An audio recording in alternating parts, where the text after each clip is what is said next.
One of the interesting things about the ancient Greeks is they were actually very concerned about distraction.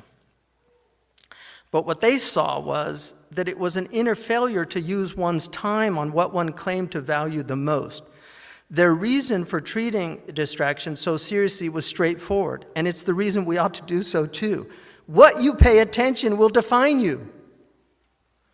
It will define you. What you pay attention to will define you.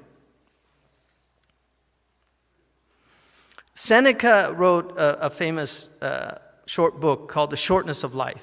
He was a great Roman philosopher and one of the notables from Rome.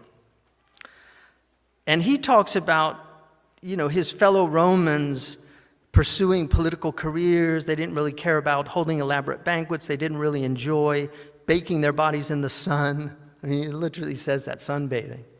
Something Europeans tend to do. Other peoples don't need to. And to be honest, I suspect he probably was, right? But the crucial point isn't that it's wrong to choose to spend your time relaxing, whether at the beach or on BuzzFeed. It's that the distracted person isn't really choosing at all. I mean, that's the key. You're not choosing. It's quite the opposite. The word in Arabic is one of my favorite Arabic words, akhtara. It literally means, if you look at it, khayr, it comes from khayr. So akhtara is a form in Arabic which is, it's to internalize something. So you're choosing the good. That's what ikhtiyar is.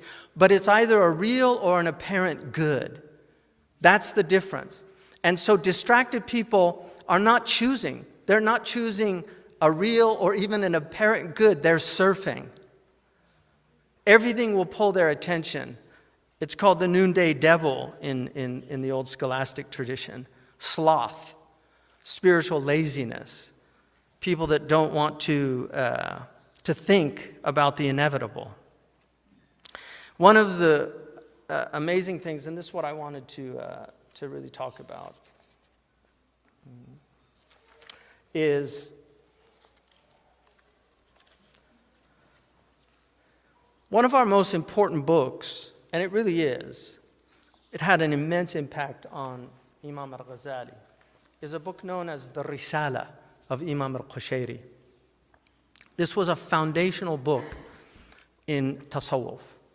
And Tasawwuf is part and parcel with the religion of Islam. You cannot take Tasawwuf out of the religion of Islam without deracinating it, without uprooting it. There are many different types of Sufis. There are many Sufis that went astray, just like there's fuqaha that went astray, there's mutakallimun that went astray. Every science has its problems.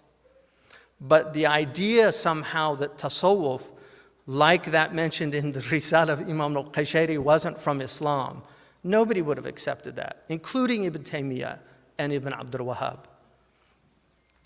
So, in the Risala of Imam al-Qushayri, he has a chapter called Al-Waqt, time. And he says, حقيقة الوقت عند أهل التحقيق حادث متوهم علق حصوله على حادث متحقق. That time, for the people who have had realization, these are the verifiers, the people that have penetrated the reality of this religion, and they have confirmed that it is true, and that if you practice it, you will get the results. In other words, it's falsifiable. This is Popper's argument for a true science, is that it can be replicated. So the muhaqqiqun are the people that replicate again and again the truths that we're told in our tradition. They falsify the religion. They show you that over and over again we do these things and we get the same results. Therefore, it is a science. It's not waham. It's not an illusion. So he says that with the people of tahqiq, it is something that is mutawaham. It's not something tangible. It's something like illusory time. But it's associated with something that is actually substantial. What he means by that is that for us, we don't know if we're going to have the next minute.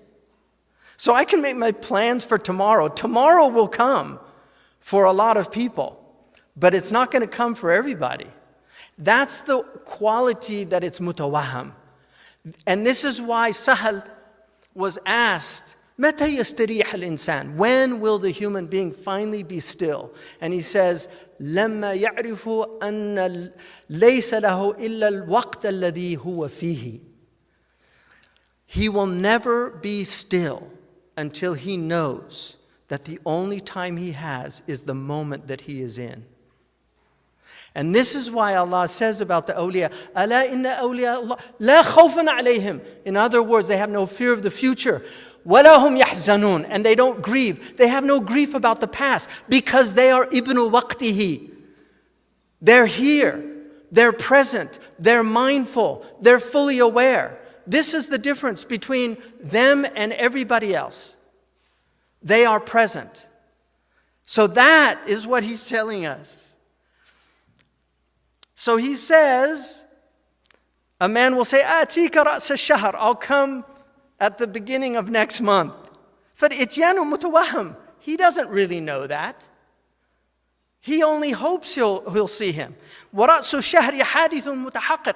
But the beginning of that next month will come. It will come, but you might not come with it.